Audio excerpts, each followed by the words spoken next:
आचार्य श्रीराम शर्मा की एक लघु पुस्तिका पर आधारित इस ऑडियो बुक सीरीज के पिछले भाग में हमने जाना सफलता के लिए मानसिक शक्ति की कितनी अहमियत है।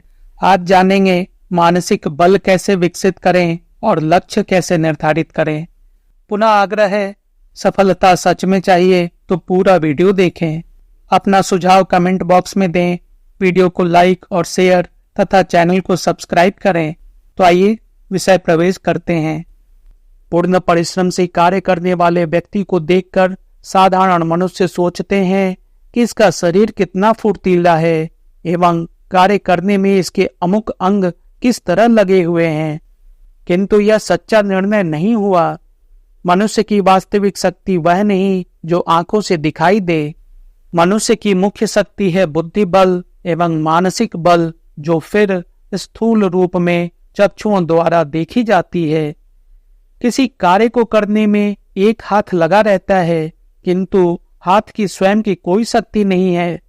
वह हाथ बुद्धि एवं मानसिक बल से संबंधित होता है और कार्य में व्यस्त रहता है। उक्त दोनों शक्तियों के अभाव में शरीर एवं अन्य वस्तुओं को अणु मात्र भी नहीं हिलाया जा सकता। इन दोनों शक्तियों के सामंजस्य से ही पूर्ण पुरुष का निर्माण होता है। बुद्धि किसी निश्चित लक्ष्य की ओर जाने का सही निर्णय करती है, फिर मानसिक बल स्थूल अंगों से एकता प्राप्त कर उसे पूर्ण करता है। इसके तत्व को समझना अत्यावश्यक है, तभी मानसिक शक्ति की महत्ता को समझकर इसके विकास का मार्ग अपनाया जा सकता है। किसी भी कार्य को पूर्ण होने में साधारणतया दो स्थितियां होती हैं। प्रथम, उसके संबंध में विचार करके उसका निर्णय करना कि हमें अमुक कार्य करना है। यह कार्य बुद्धि का है। बुद्धि अपनी विचार शक्ति से किसी कार्य का निर्णय करती है, फिर उस निर्णय को या विचार को क्रियात्मक रूप देने के लिए मानसिक बल की आवश्यकता पड़ती है। मानसिक बल उस कार्य को संपन्न करता है और इस प्रकार सफलता या सिद्धि उपलब्ध होती है। बुद्धिमान मनुष्य वही है जो पहले अपनी बुद्धि से किसी कार्य का निर्णय करे और फिर उसे पूर्ण करने में मानसिक बल का उपयोग करे।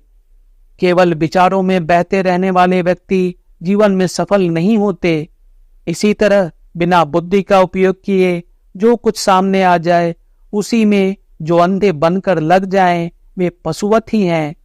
अंत में अपनी प्रकृति प्रदत्त शक्ति का यूं ही छिन्न भिन्न करके असफल होते हैं।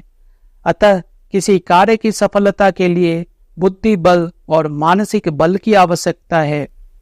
अच्छे अच्छे विचारकों एवं कवियों में मानसिक बल भी हो तो वे बहुत कुछ सुधारात्मक एवं परिवर्तनकारी कार्य कर सकते हैं। केवल विचार ही विचार से कुछ नहीं होता, प्रधानता तो कार्य की है। अन्य कार्यों की तरह स्वास्थ्य सुधार एवं चिकित्सा में भी मानसिक बल का महत्वपूर्ण स्थान है। स्वास्थ्य रक्षा के लिए भिन्न भिन्न साधनों को ढूंढना बुद्धि का काम है और उन्हें उपयोग में लाने का कार्य मानसिक शक्ति का है।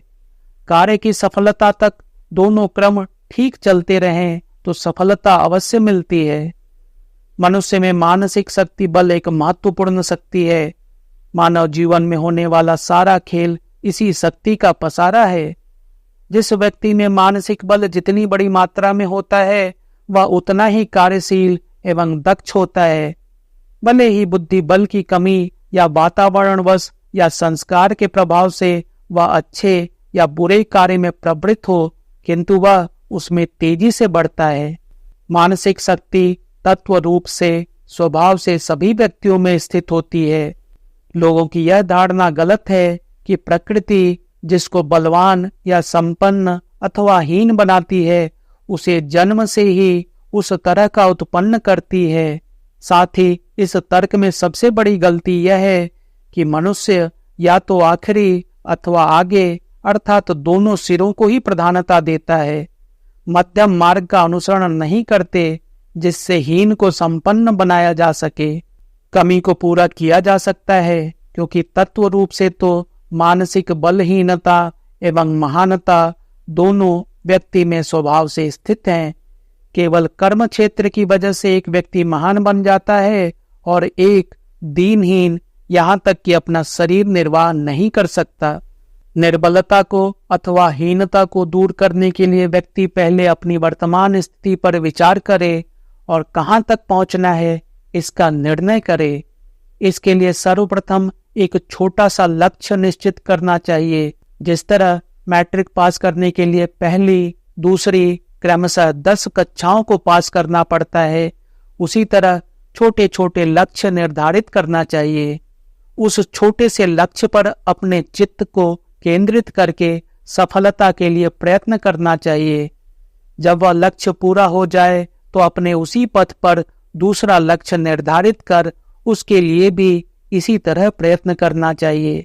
इस तरह ज्यों ज्यों सफलता मिलती जाए, अभ्यास करने वाले व्यक्ति को अपने लक्ष्य की ओर बढ़ते जाना चाहिए। मानसिक बल का संपादन करने अथवा विकसित करने के लिए इस बात का ध्यान रखना चाहिए कि पहले पहल बड़े कार्य को लक्ष्य बनाकर उसमें नहीं उलझना चाहिए, क्योंकि शक्ति के अल्प होने के कारण बड़े कार्य में सफलता नहीं मिलती और प्रारंभ में ही निराशा होती है। मानसिक बल बढ़ना तो दूर रहा, उल्टा हताश होना पड़ेगा। अतः सर्वप्रथम सरल मार्ग का अनुसरण करते हुए आगे बढ़ना चाहिए। इस तरह से आखिरी मंजिल तक पहुंचा जा सकेगा। वीडियो का अगला भाग जल्दी प्रस्तुत होगा। फिर से आग्रह है, वीडियो को अधिक से अधिक लोगों तक पहुंचाने का प्रयास करें और चैनल को सब्सक्राइब करना ना भूलें।